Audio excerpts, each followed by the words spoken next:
Next है विस्तृत उत्तरीय प्रश्न।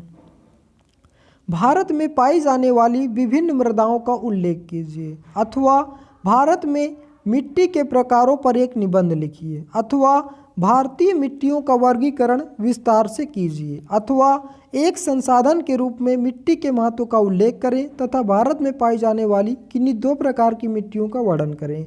तो इस प्रकार से ये 3-4 तरीके से आपसे क्वेश्चन पूछ सकता है, आपको कंफ्यूज नहीं होना है। उत्तर, भारत में विभिन्न प्रकार के उच्चावच जलवायु, भू आकृतियाँ और वनस्पतियाँ पाई जाती हैं।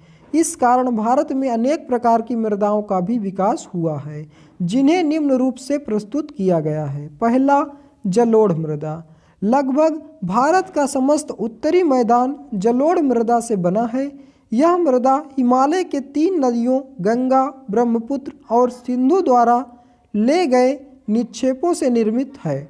जलोढ़ मृदा में रेत, धातु और मृत्तिका के विभिन्न अनुपात पाए जाते हैं, जिसके कारण यह बहुत उपजाऊ होती है।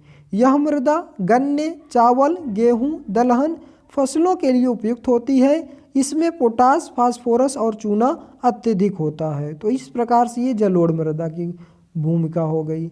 नेक्स्ट है काली मृदा। काले रंग वाली मृदा को रेगुर मृदा भी कहते हैं, मतलब जो काली रंग की होती है इसे रेगुर मृदा भी कहते हैं। कपास की कृषि के लिए उपयोगी यह मृदा दक्कन के पठार क्षेत्र में उत्तरी पश्चिमी भागों में पाई जाती है। देश के महाराष्ट्र, सौराष्ट्र, मध्य प्रदेश एवं छत्तीसगढ़ के पठार में काली मृदा पाई जाती है। कैल्शियम कार्बोनेट, मैग्नीशियम, पोटास और चूने जैसे पोषक तत्व इस मृदा में पाए जाते हैं। तीसरा है लैटेराइट मृदा। लैटेराइट मृदा उच्च ताप और अत्यधिक वर्षा वाले क्षेत्रों में विकसित होती है। यह भारी वर्षा से अत्यधिक निच्छालन का परिणाम है।